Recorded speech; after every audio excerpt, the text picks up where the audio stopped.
universo temblará. Padre eterno, un tema tan importante una vez más como esta, recta final 85, permíteme, Abacados, tener la suficiente sabiduría.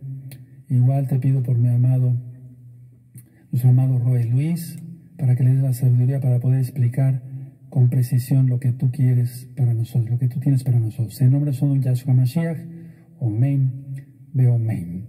Pueden tomar asiento, voy a pasar de este lado de la mesa, ¿sí?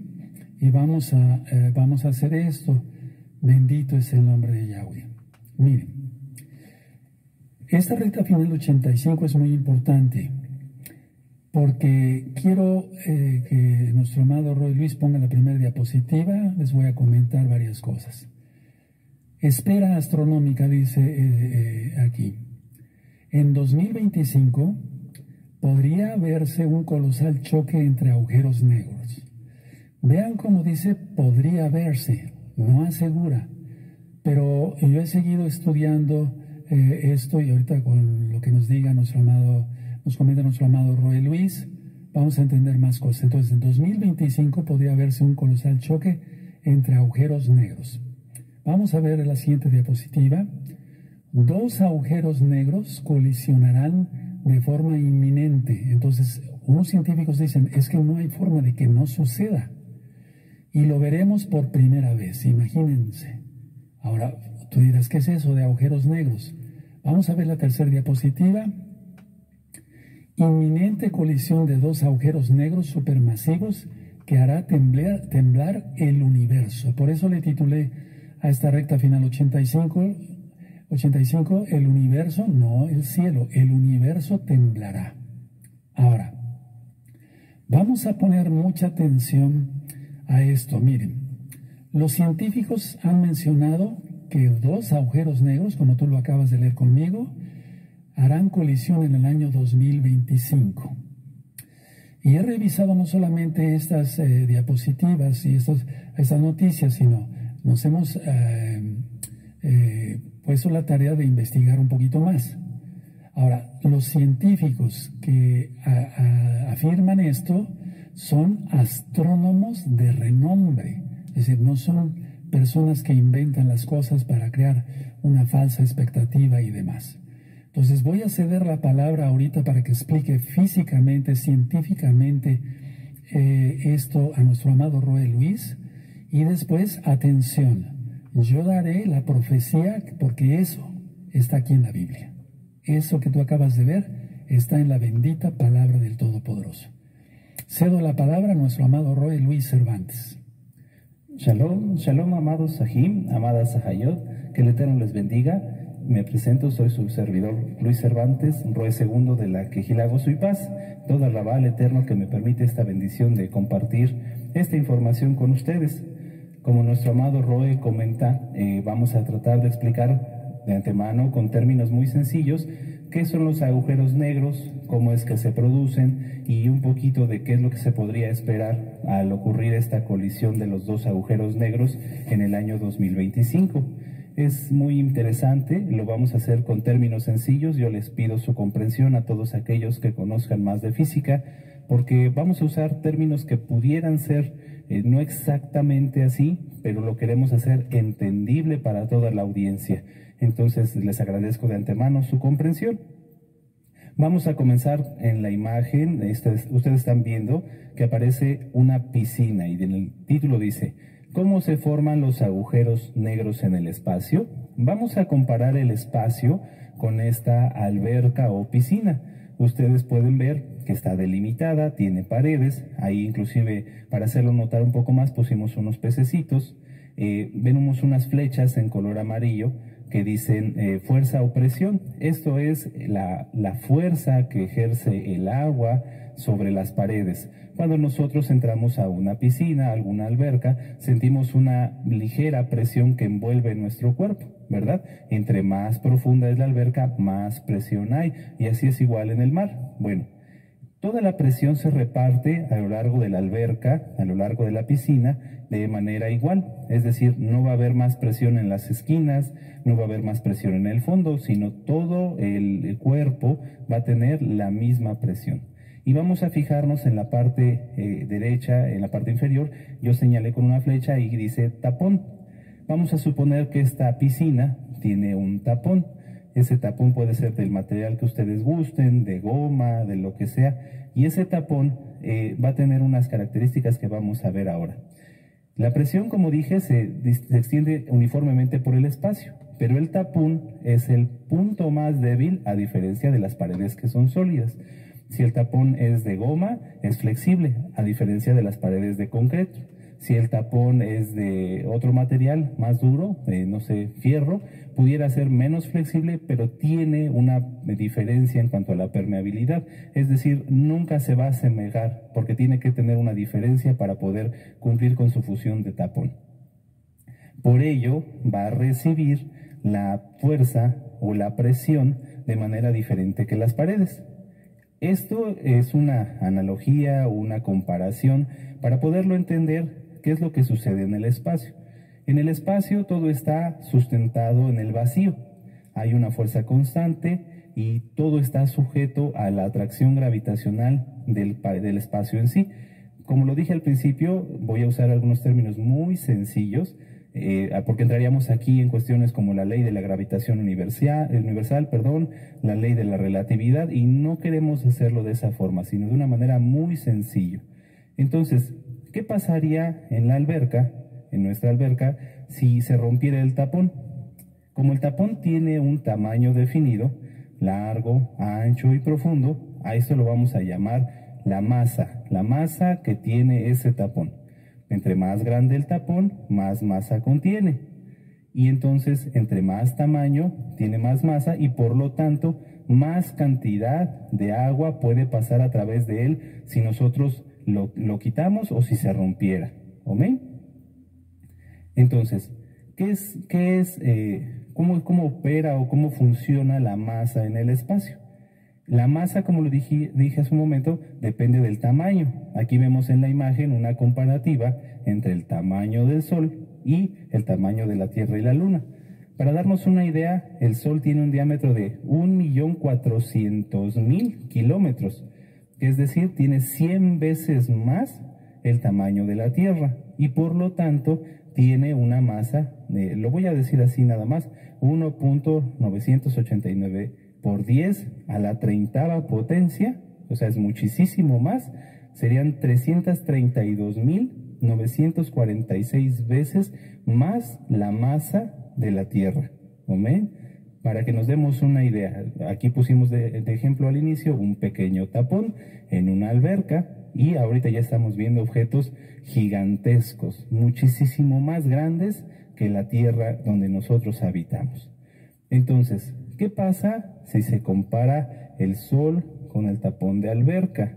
Todas las estrellas envejecen y mueren formando un evento conocido como supernova. Cuando nosotros escuchamos el término supernova, pensamos de inmediato en una explosión gigantesca, que es cuando una estrella muere. Sin embargo, no siempre es así. A veces dentro de las supernovas existen eventos físicos donde la masa no explota, sino que se comprime. Entonces, pensemos en el tapón. Si dijéramos que se rompe, lo habitual sería pensar que el tapón se parte en 1000 pedazos y estos pedazos salen, por así decirlo, volando o salen fuera de donde estaba su lugar. Eso sería una explosión. Pero ¿qué pasaría si fuera tan grande la presión en la alberca que el tapón, en lugar de explotar, se hiciera chiquito, se comprimiera? Si fuera de goma o de corcho, por ejemplo, se comprimiera. ¿Qué pasaría si eso sucediera? Bueno, según la ley de la gravitación universal, cuando un cuerpo tiene más masa que otro, hay una atracción. De por sí, entre todos los cuerpos que tienen masa, hay una atracción. Bueno, si nuestro tapón de alberca fuera una masa tan grande como el Sol, ocuparía menos espacio, pero seguiría teniendo esa capacidad o esa cantidad de masa. Entonces, ¿qué es lo que sucedería? Al tener una masa tan grande concentrada, empezaría a atraer todo lo que está a su alrededor. ¿Sí? Aquí vamos a ver una fotografía. Por ejemplo, nuestro planeta gira alrededor del Sol. ¿Por qué? por esta ley de la gravitación universal. Nosotros estamos sujetos a la Tierra. ¿Por qué? Por la atracción gravitacional. Es decir, nuestra masa, su peso, amado Sahim, mi peso, no es mayor al que el de la Tierra, ¿verdad? Entonces, ¿qué es lo que pasa? La Tierra nos atrae hacia ella y al mismo tiempo el Sol nos atrae hacia él. ¿Sí? No es que vayamos precisamente en dirección siempre hacia el Sol. Recuerden que hay otros cuerpos celestes, hay otros planetas, y entonces todo Yahweh lo puso en un perfecto equilibrio para que giraran alrededor, al igual que la galaxia, y que no hubiera una atracción directa. Por así decirlo, aquí entraríamos en otras leyes, pero así es como funciona. Nosotros somos atraídos a la Tierra, pero no atravesamos la Tierra, ¿verdad? No, estamos sustentados. Hasta ahí lo vamos a dejar para que quede muy sencillo. Bueno, en el caso de las estrellas, que comparamos con nuestro tapón de alberca, la masa es muy grande, mucho, mucho, muy grande. Ya vimos la comparativa de 300,000 veces la masa de la Tierra en el Sol, pero el Sol es una estrella pequeña. Entonces, cuando una estrella se comprime, forma un agujero negro. Este agujero negro, al igual que el tapón o el hueco que dejaría el tapón de la alberca, succiona todo lo que está a su alrededor. Para que nos demos una idea de la cantidad de masa que tiene un agujero negro, el más cercano a la Tierra, por así decirlo, tiene 4 millones de soles. Su masa es de 4 millones de soles como el nuestro. Es una cantidad de masa tremenda. Entonces, ¿qué pasa? Cuando esta masa, por ejemplo, de este agujero negro, se comprime, empieza a succionar todo. Como el tapón de alberca que se rompió, que se hizo pequeñito, entonces abre un hoyo y empieza a succionar todo.